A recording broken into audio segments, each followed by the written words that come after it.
Welcome to Acharya education YouTube channel. Telugu మెథడాలజీలో భాష మరియు మాతృభాషకు సంబంధించినటువంటి అంశాల్లో భాగంగా ఈరోజు భాషా బోధన ద్వారా సాధించాల్సిన అభ్యసన సామర్థ్యాలు గురించి మనం తెలుసుకుందాం. వీటిని మనం అభ్యసన ప్రమాణాలని కూడా మనం అంటాం. ఈ జాతీయ విద్యా ప్రణాళిక చట్టం సంబంధించినటువంటి 2005 సంవత్సరంలో సూచించినటువంటి సూచనలు అంటే ఒక భాషా బోధనకు సంబంధించినటువంటి అభ్యసన సామర్థ్యాలు ఏముండాలని మనకు NCF 2005 సూచించినటువంటి సూచనల గురించి మనం తెలుసుకుందాం. ఫస్ట్ పాయింట్, శ్రవణము, భాషణము, పఠనము, లేఖనము అనే 4 నైపుణ్యాలను ఆలోచన, విచక్షణ, అవగాహన మొదలైన సంజ్ఞానాత్మక ప్రక్రియలతో అనుసంధానం చేస్తూ వినియోగించాలి. అంటే ఈ శ్రవణ, భాషణ, పఠన, లేఖన అనేటువంటి 4 నైపుణ్యాలు, వీటిని చతుర్విధ నైపుణ్యాలు అంటారు, భాషా నైపుణ్యాలు అంటారు. ఇలాంటి మనకు ఈ భాషకు సంబంధించినటువంటి 4 నైపుణ్యాలు. ఈ నైపుణ్యాల నుంచి అలా ఆలోచనకు సంబంధించి, తర్వాత విచక్షణకు సంబంధించి, తర్వాత అవగాహనకు సంబంధించి సంజ్ఞానాత్మక ప్రక్రియలతో అనుసంధానం చేస్తూ వినియోగించాలి. ఈ శ్రవణ, భాషణ, పఠన, లేఖనం అనేటువంటి ఆలోచన కానీ, అంటే ఎలా ఆలోచించాలి, ఒక అంశం గురించి ఎట్లా మాట్లాడాలి, ఎట్లా చదవాలి, ఎలా రాయాలి అనేటువంటి ఆలోచన ఉండాలా, విచక్షణ ఉండాలా, అవగాహన ఉండాలి. ఇవన్నీ కూడా సంజ్ఞానాత్మక ప్రక్రియలతో అనుసంధానం చేస్తూ వినియోగించాలి. ఇక తర్వాత భారతీయ భాషలలో బోధన ఆధారపత్రం భాషా బోధన లక్ష్యాల గురించి కింది సూచనలు చేసింది. అంటే భాషా బోధన ఆధారపత్రానికి సంబంధించినటువంటిది ఏంటి, ఇక్కడ వినడం, అర్థం చేసుకోవడం అనేటువంటి అంశానికి సంబంధించి తీసుకుంటే పిల్లల వక్త మాట్లాడేటువంటి విషయాలను, అతని హావభావాలు, హస్తచలనాలు, వ్యక్తీకరించే భావాలను కూడా పరిగణలోకి తీసుకోవాలి. అంటే పిల్లలు మాట్లాడేటువంటి విషయాలను కూడా ఏం చేయాలి, ఇక్కడ ఇవన్నీ కూడా పరిగణలోకి తీసుకోవాలి. తర్వాత చదవడం, అర్థం చేసుకోవడం అనేటువంటి అంశం ఉంది. ఈ చదవడం, అర్థం చేసుకోవడం అనేటువంటి అంశానికి పిల్లలు తమ స్థాయికి తగిన ముద్రిత అంశాలను చదివి అర్థం చేసుకోగలగాలి. అంటే ఒక పుస్తకం ఇస్తే ఆ పుస్తకంలో ఉన్నటువంటి ముద్రిత అంశాలను చదివి అర్థం చేసుకునేటువంటి కెపాసిటీ, ఆ సామర్థ్యం అనేటువంటిది ఉండాలి. ఇక తర్వాత లేఖనం అనేటువంటి అంశం, పిల్లలు అలవోకగా నిర్మాణాత్మకంగా తమ అభిప్రాయాలను లిఖిత రూపంలో వ్యక్తం చేయగలమన్న విశ్వాసాన్ని పెంపొందించుకోగలగాలి. ఆ విధంగా లేఖనం అనేటువంటి నైపుణ్యాన్ని పెంపొందించుకోవాలి. తర్వాత పదజాలం, భాషా బోధనలో పిల్లల్లో సుసంపన్నమైన పదజాల అభివృద్ధి ప్రాధాన్యత లభించాలి.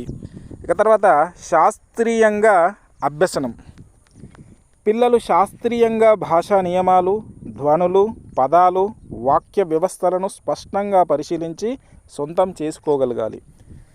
ఈ విధంగా శాస్త్రీయ అభ్యసనాన్ని నేర్చుకోవాలి. అంటే పదం ఎట్లా ఉంటుంది, అసలు భాషా నియమాలు ఏంటి, ఆ గ్రామర్కి సంబంధించినటువంటి వ్యాకరణ నియమాలకు సంబంధించి ధ్వని ఎట్లా పుడుతుంది, పదాలు ఏమున్నాయి, వాక్య వ్యవస్థలు ఎట్లా ఉన్నాయి, ఇవన్నీ కూడా స్పష్టంగా పరిశీలించి వాటిని సొంతం చేసుకునేటువంటి ఆ శాస్త్రీయ అభ్యసనం అనేటువంటి పిల్లల్లో ఆ నైపుణ్యం ఉండాలి. తర్వాత సౌందర్యాత్మక స్పృహ, అభ్యాసకులు సౌందర్యాత్మక స్పృహను పెంపొందించుకోగలగటాన్ని ప్రధానమైన భాషాభ్యసనం ఫలితంగా గుర్తించాలి. మరి సౌందర్యాత్మక స్పృహ అంటే ఏదైనా ఒక కవి రాసినటువంటి పద్యాలకు సంబంధించి కానీ, ఒక రచయితకు సంబంధించినటువంటి కవి హృదయానికి సంబంధించి కానీ, అతను ఎంత సుందరంగా వర్ణించాడనేటువంటి విషయాలకు సంబంధించి ఆ సౌందర్యాత్మక స్పృహ అనేటువంటిది విద్యార్థుల్లో కలగాలి. ఇక తర్వాత సృజనాత్మకత అనేటువంటి ఉంది. ఈ సృజనాత్మకత అనేది భాషాభ్యసన తరగతులలో పిల్లల్లో కల్పనాత్మక, సృజనాత్మక వికసనలకు అవకాశం లభించాలి. అంటే సృజనాత్మకత అంటే ఏంది, వివిధ రకాల కల్పనలు, కొత్త కొత్త ప్రతిపాదనలు చేయడాన్ని మనం సృజనాత్మకత అంటాం. ఒక పద్యం ఉంటే ఆ పద్యానికి ఇంకొక అదనపు పాదంని, అంటే ఇంకొక ఎక్స్ట్రా లైన్ని జోడించేటట్టు, ఒక గేయం ఉంటే ఆ గేయాన్ని పొడిగించడం, ఒక కథ ఉంటే ఆ కథను ఇంకా పొడిగించడాన్ని మనం సృజనాత్మకత సామర్థ్యం అని మనం చెప్పవచ్చు.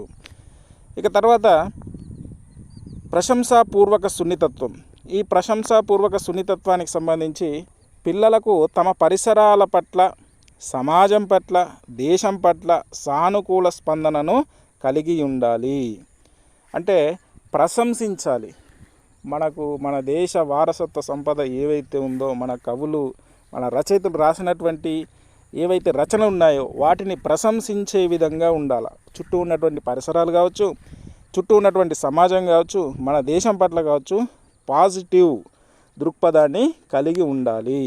అంతేగాక ఉత్తమ భావనను కూడా ప్రశంసించగలగాలి. ఏవైతే మంచి ఉన్నాయో అవన్నిటిని కూడా ప్రశంసించేటువంటి సామర్థ్యం అనేటువంటిది పిల్లలకు ఉండాలి. మొత్తంగా NCF 2005 అనేటువంటిది, NCF నేషనల్ కరికులం ఫ్రేమ్వర్క్ అనేటువంటిది 2005లో మనకు భాషకు సంబంధించినటువంటి ప్రధానమైనటువంటి సూచనలు ఈ విధంగా అమలు చేయాలి, ఇలాంటి సామర్థ్యాలు విద్యార్థులు పొందగలగాలి అనేటువంటి చెప్పినటువంటి అంశం. మళ్ళొకసారి చూద్దాం. శ్రవణ, భాషణ, పఠన, లేఖన అనేటువంటి 4 నైపుణ్యాలను ఆలోచన, విచక్షణ, అవగాహన అనేటువంటి సంజ్ఞానాత్మక ప్రక్రియలో అనుసంధానం చేస్తూ వినియోగించేటువంటి సామర్థ్యాన్ని విద్యార్థులు పెంపొందించుకోగలగాలి. తర్వాత విద్యార్థులకు సంబంధించి ఈ భారతీయ భాషల్లో బోధనకు సంబంధించి లాంగ్వేజ్, ఏ లాంగ్వేజ్ అయినా ఇవే 4 అంశాలు ఉంటాయి. లిజనింగ్, స్పీకింగ్, రీడింగ్, రైటింగ్ అని, శ్రవణం, భాషణం, పఠనం, లేఖనం అని. ఈ 4 నైపుణ్యాలకు సంబంధించి మనకు NCF సూచన చేసింది. ఏంటంటే వినడం, అర్థం చేసుకోవడం. అంటే ఒక అంశాన్ని వినాలి, విన్నది అర్థం చేసుకోవాలి, ఒక సామర్థ్యం సాధించినట్టు. తర్వాత చదవడం, అర్థం చేసుకోవడం. ఏదైనా ముద్రిత రూపంలో, ప్రింటింగ్ రూపంలో ఉన్నటువంటిది, అంటే ఏదైనా రాసింది కానీ పుస్తక రూపంలో ఉన్నటువంటి దాన్ని చదివి అర్థం చేసుకునేటువంటి సామర్థ్యాన్ని పొంది ఉండాలి. తర్వాత లేఖనం అంటే పిల్లలు తమ అభిప్రాయాలు ఏవైతే ఉన్నాయో అవి లిఖిత రూపంలో రాసేటువంటి విశ్వాసాన్ని పెంపొందించుకునేంత సామర్థ్యం అనేటువంటిది ఉండాలి. తర్వాత పదజాలం, విద్యార్థులకు అమోఘమైనటువంటి సుసంపన్నమైనటువంటి పదజాలం అనేటువంటిది ఉండాలి. అది మాట్లాడడానికి కావచ్చు, రాయడానికి కావచ్చు పదజాలం ఉండాలి. తర్వాత విద్యార్థులకు శాస్త్రీయ అభ్యాసనం అనేటువంటిది ఉండాలి. అంటే శాస్త్రీయ అభ్యాసనం అంటే భాషకు సంబంధించినటువంటి కనీస నియమాలు, పదము, వాక్యము, తర్వాత ఇంకా నియమాలన్నీ ఏ విధంగా ఉన్నాయనేటువంటి ఆ అంశాలు తెలిసి ఉండాలి. తర్వాత విద్యార్థులకు కావాల్సింది సౌందర్యాత్మక స్పృహకు సంబంధించి కూడా పెంపొందించుకోవాలి. కవి కానీ రచయిత రాసినటువంటి అంశాలు ఏ విధంగా ఉన్నాయి అనేటువంటి ఆ భావన తెలిసి ఉండాలి. తర్వాత సృజనాత్మకత శక్తి కలిగి ఉండాలి. వివిధ రకాల పద్యాలను, గేయాలను పొడిగించడం, తర్వాత ఒక రచయిత రాసినటువంటి కథను పొడిగించడం, కథల్లో ఇంకా కొన్ని అంశాలను, కొత్త అంశాలను చేర్చడం, ఇలాంటి సృజనాత్మక ప్రక్రియ అనేటువంటి విద్యార్థులకు తెలిసి ఉండాలి. తర్వాత కవిని కానీ రచయిత గురించి కానీ ప్రశంసాపూర్వకమైనటువంటి అంశాన్ని విద్యార్థిలో పెంపొందించాలి. ఇవి NCF చెప్పినటువంటి ఈ సామర్థ్యాలను విద్యార్థుల్లో పెంపొందించాలి. భారతీయ భాషలలో ఏవైతే ఉన్నాయో ఆ భాషల్లో ఈ అంశాలు ఉండాలని మనకు సూచించడం జరిగింది. మన కమిటీల నుంచి కమిషన్లకు సంబంధించినటువంటి ఖచ్చితంగా క్వశ్చన్ రావడానికి కూడా ఆస్కారం ఉంటుంది. అది టెట్ కావచ్చు, DSC కావచ్చు, ఏదైనా సరే. ఈ NCFను దృష్టిలో పెట్టుకొని మనకు రాష్ట్ర ప్రభుత్వం అంటే స్టేట్ కరికులం ఫ్రేమ్వర్క్ వారు 2011లో రూపొందించినటువంటి సామర్థ్యాలకు సంబంధించి మనం తెలుసుకుందాం. మరి రాష్ట్ర విద్యా ప్రణాళిక చట్టం స్టేట్ కరికులం ఫ్రేమ్వర్క్ NCF 2005ని అనుసరించి SCF 2011 అంటే 2 స్టేట్ కరికులం ఫ్రేమ్వర్క్ 2011వ సంవత్సరంలో ఈ అంశాలను మనకు తెలియజేశారు. ప్రధానంగా 7 అంశాలు ఉన్నాయి. వాటి గురించి మనం తెలుసుకుందాం. మనం ఇప్పటివరకు అయితే ఏం డిస్కషన్ చేశామో అవిటినే ఇక్కడ SCF వారు కూడా పరిగణించారు. ఫస్ట్ వినడం, అర్థం చేసుకోవడం, ప్రతిస్పందించడం. వినడము అంటే లిజనింగ్, శ్రవణం అనేటువంటి ప్రక్రియ, అంటే విని అర్థం చేసుకోవడం. ప్రతిస్పందించడం అంటే అది మాట్లాడడం కావచ్చు లేదా రాయడం కూడా కావచ్చు. అయితే ఇక్కడ ప్రధానంగా ప్రతిస్పందించడం అంటే మాట్లాడడం కిందికి వస్తుంది. అంటే ఇక్కడ శ్రవణము, భాషణం అనేటువంటి 2 నైపుణ్యాలు ఇక్కడ వచ్చేస్తున్నాయి. తర్వాత ధారాళంగా చదవడం, అర్థం చేసుకొని ప్రతిస్పందించడం. మరి ధారాళంగా చదవడం అంటే పఠనం, దాన్ని కూడా అర్థం చేసుకొని మళ్ళీ ప్రతిస్పందించడం, అంటే దాంట్లో ఉన్న ప్రధానమైనటువంటి భావనలు ఏమున్నాయో అది. ఇక తర్వాత స్వీయ రచన, ఇది లేఖనానికి సంబంధించి. అంటే ఇక్కడి వరకే 4 నైపుణ్యాలను శ్రవణము, భాషణము, పఠనం, లేఖనం, ఈ 4 నైపుణ్యాలను విద్యార్థి నేర్చుకోవడం జరుగుతుంది. స్వీయ రచన అంటే సొంతగా రచించడం. మరి ఇక్కడ స్వీయ రచనకు సంబంధించి ఏముంటాయంటే విద్యార్థి లేఖలు రాసేటువంటి నైపుణ్యాన్ని పెంపొందించుకోవాలి. సెలవు చీటీ అంటారు కదా, సెలవు చీటీ 3వ తరగతి నుంచే విద్యార్థులకు నేర్పించాలా సెలవు చీటీ. తర్వాత లేఖలు రాయించడం, విద్యార్థులకు లేఖలు పూజ్యులైన తల్లిదండ్రులకు నమస్కరించి వ్రాయనిదేమనగా, అలాంటివన్నీ కూడా స్వీయ రచనలు. ఇంకా మనం ఎక్కడికైనా ఫీల్డ్ ట్రిప్ అంటే క్షేత్ర పర్యటనలకు మనం విద్యార్థులను తీసుకెళ్ళినప్పుడు అక్కడ సందర్శించినటువంటి ప్రాంతాలు, పరిసర ప్రాంతాలు ఎట్లా ఉన్నాయో ఏదైనా విషయాన్ని సొంతంగా రచించమని చెప్పడం, అంటే స్వీయ రచన సొంతగా చేయడం, ఇలాంటివన్నీ కూడా స్వీయ రచన కిందకి వస్తాయి. ఇక తర్వాత సృజనాత్మక వ్యక్తీకరణ, ఏదైనా సొంతగా కథలు రాయమనడం లేదా సొంతగా పాటలు రాయమనడం, గేయాలు రావచ్చు, పద్యాలు కావచ్చు, కొత్తగా ఏదైనా ప్రతిపాదన చేయడం, విభిన్న కోణంలో ఆలోచించడం, మామూలుగా ఉన్నటువంటి మూస కథలు కాకుండా కొత్తగా ఒక కథను చెప్పడం. ఈ విధంగా విద్యార్థుల్లో భాషా నైపుణ్యాలకు సంబంధించి సృజనాత్మక వ్యక్తీకరణ ఈ విధంగా విద్యార్థుల్లో పెంపొందించాల. తర్వాత పదజాలం, విద్యార్థులకు అమోఘమైనటువంటి పదజాలాన్ని పెంపొందించాల. మనకి ఇది వరకు ఇచ్చినటువంటి ఆదేశానుసారంగా 2వ తరగతికి విద్యార్థి 2000 పదాలను తెలుసుకొని ఉండాలి. 3వ తరగతికి యాస్టీస్గా 3000 పదాలు, 4వ తరగతికి 4000 పదాలు, 5వ తరగతికి 5000 పదాలు తెలుసుకొని ఉండాలా. అంటే విద్యార్థులకు ఒక 5వ తరగతి ప్రాథమిక దశ పూర్తయ్యేసరికి ఆ విద్యార్థికి ఉండాల్సినటువంటి పదజాలం ఎంత అంటే 5000 పదాలకు సంబంధించినటువంటి జ్ఞానం అనేటువంటిది ఉండాలి. ఆ విషయానికి సంబంధించి ఉపాధ్యాయుడిగా మనము పదజాలాన్ని విద్యార్థులకు ఎప్పుడూ చెప్తూ ఉండాలి. ఒక పదము, ఆ పదానికి సంబంధించినటువంటి అర్థము, భావనను తెలియజేయడము పదజాలం అని చెప్పొచ్చు. ఈ పదజాలాన్ని పెంపొందించాలి. తర్వాత ప్రశంసాపూర్వక సున్నితత్వం, మనం ఇదివరకు తెలుసుకున్నాం. కవి కానీ రచయితకు సంబంధించి కానీ అతను రచించినటువంటి దానికి సంబంధించి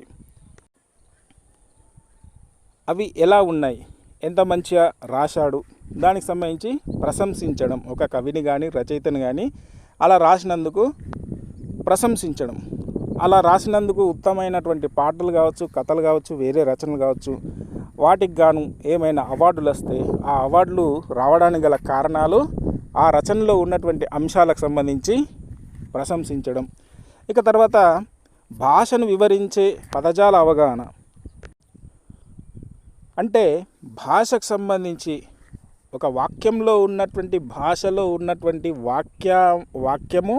వాక్యంలో ఉన్నటువంటి పదాలు, పదంలో ఉన్నటువంటి అక్షరాల అమరిక ఏ విధంగా ఉంటుంది, ఒక పదానికి సంబంధించినటువంటి భావన ఏంటి, ఆ పదాల కలయిక ద్వారా వాక్యానికి సంబంధించినటువంటి అంశం ఏమిటి అనేటువంటిది ఈ విధంగా భాషను వివరించే పదజాల అవగాహన కూడా విద్యార్థిలో పెంపొందించాలి.